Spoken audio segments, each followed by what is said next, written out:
Bienvenue au podcast Compétences TCD. Mon nom est Julie et merci d'être à l'écoute. Aujourd'hui, nous abordons la compétence se distraire, aussi appelée l'esprit éclairé accepte. C'est une stratégie pour aider à tolérer les événements douloureux et les émotions quand on ne peut pas améliorer la situation sur le moment. Bonne écoute!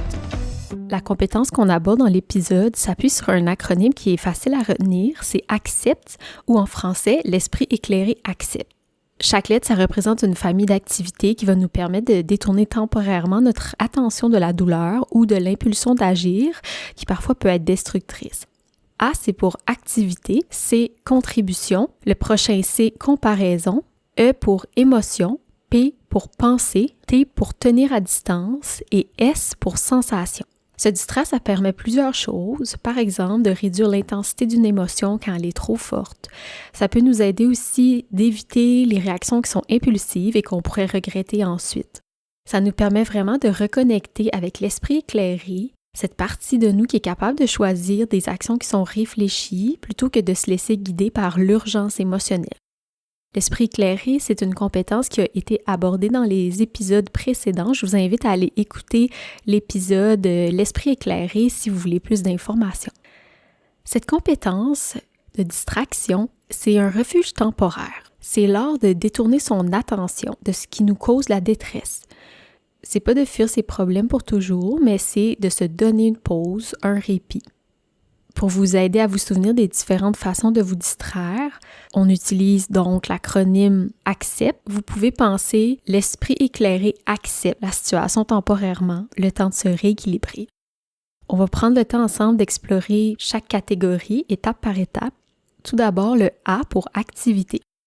L'idée, c'est de se centrer sur une tâche qui est concrète, qui est neutre ou même opposée à nos émotions négatives. Les activités vont détourner notre attention, puis vont aider notre mémoire à court terme à se remplir avec des pensées qui sont pas liées à la crise. Quelques exemples. Vous pouvez vous centrer sur une tâche à réaliser comme faire la vaisselle ou ranger une pièce. Ça peut être de regarder un film ou une émission, aller marcher, faire de l'exercice physique, naviguer sur Internet, écrire des courriels, faire du sport, aller au restaurant, faire des mots croisés ou un sudoku. Le premier C, contribution, c'est de contribuer au bien-être de quelqu'un d'autre parce que ça va nous permettre de rediriger notre attention de nous-mêmes vers les autres. Quand on aide les autres, on oublie parfois complètement nos problèmes pendant un certain moment. Ça peut même nous aider à améliorer notre estime personnelle parce qu'on aide autrui. Par exemple, ça peut être de trouver une activité de bénévolat, d'aider un ami. Ça peut être de surprendre quelqu'un avec un geste gentil comme écrire une carte, rendre un petit service, donner un câlin. Ça peut être d'amener des choses dont on ne se sert plus à une œuvre de bienfaisance, ou même appeler ou envoyer un message à quelqu'un pour l'encourager ou simplement dire bonjour. Le deuxième C, comparaison. Cette stratégie, ça consiste à comparer notre situation actuelle avec d'autres situations. Donc, on met notre vie en perspective. Est-ce qu'il y a un moment où on a fait face à des défis plus difficiles que ceux qu'on affronte aujourd'hui? Peut-être pas. Peut-être qu'on est en train de vivre la pire situation qu'on n'a jamais confrontée. Si c'est le cas, on pourrait peut-être s'aider avec la compétence type qu'on a vue précédemment. On peut se questionner, y a-t-il une autre personne qui a souffert plus que nous? Est-ce qu'on a un toit alors que d'autres personnes sont dans la rue? Le but de l'exercice, c'est pas d'aggraver notre détresse, mais de nous permettre de voir la situation sous un angle nouveau, de prendre du recul finalement. E pour émotions différentes. L'important, c'est de choisir une activité qui va naturellement déclencher une émotion différente, donc d'invoquer l'émotion opposée à notre sentiment de détresse actuel. Si vous vous sentez anxieux, vous pourriez pratiquer la méditation pendant 15 minutes. Si on se sent déprimé, on pourrait regarder des vidéos de chatons sur YouTube, lire des histoires, des vieilles lettres. Ça peut être de regarder des émissions touchantes. Vous pouvez même écouter de la musique qui amène des émotions fortes. Ça peut être de la musique apaisante, entraînante, joyeuse. Et ça pourrait être aussi de lire des livres de blagues ou même des récits humoristiques. Ensuite, on a pensée différente, le P. Encore une fois, on va aller remplir notre mémoire à court terme avec des pensées qui sont différentes de celles qui alimentent notre détresse. Donc, on veut remplacer les pensées négatives et anxieuses par des activités qui occupent notre esprit. Exemple, compter les pas, chanter dans votre tête. Ces distractions nous aident à éviter les comportements autodestructeurs jusqu'à ce qu'on soit capable de moduler nos émotions. Ça pourrait être aussi de compter jusqu'à 10. Ça pourrait être de compter le nombre d'objets verts autour de nous. Ça pourrait être de faire un casse-tête aussi. Si vous êtes dans une situation où vous ne voulez pas pleurer, par exemple lors de funérailles, on peut par exemple compter les briques sur un mur ou le nombre de personnes dans les bancs. Le T, pour tenir à distance, c'est une technique qui consiste à nous éloigner mentalement ou physiquement de la situation qui est douloureuse.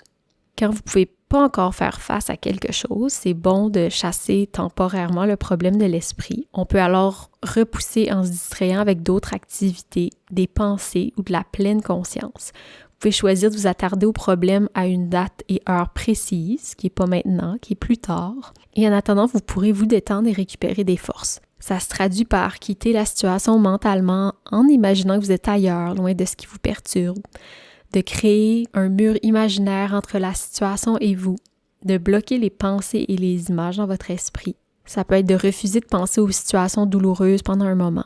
Vous pouvez même prendre la douleur et la mettre dans une boîte imaginaire, la fermer, la laisser de côté.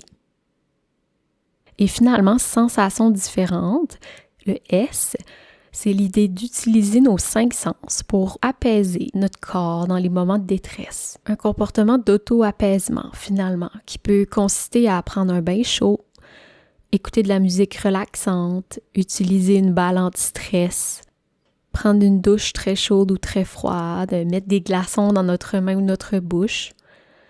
Ça peut être même de goûter des saveurs intenses comme de la sauce piquante et des quartiers de citron si vous voulez. Tout ce qui fait appel à vos sens peut vous aider à faire face à la situation actuelle. Donc, les compétences acceptent, nous aident à tolérer notre détresse jusqu'au moment opportun pour régler le problème. Ça ne va pas supprimer le problème, mais ça va nous offrir de l'espace pour reprendre notre souffle et comme je disais, pour retrouver notre équilibre avant d'affronter la situation avec plus de clarté. Et lorsque on va être prêt et capable d'aborder le problème, d'autres compétences peuvent être utiles pour nous aider à ce moment-là. Des compétences comme l'efficacité interpersonnelle, de la thérapie comportementale dialectique vont pouvoir répondre à nos besoins. Je vous encourage à parcourir les différentes catégories d'activités, à les essayer, voir celles qui fonctionnent bien avec vous. Et n'oubliez pas, l'objectif, c'est pas d'éviter systématiquement les émotions douloureuses, mais de les gérer intelligemment lorsque leur intensité est trop grande. C'est une compétence, comme toutes les autres, qui demande de la pratique, mais il y a des bénéfices et ça vaut la peine de pratiquer. Pour des ressources supplémentaires, visitez le site TCD Montréal ou la chaîne YouTube du même nom. Prenez soin de vous et à bientôt!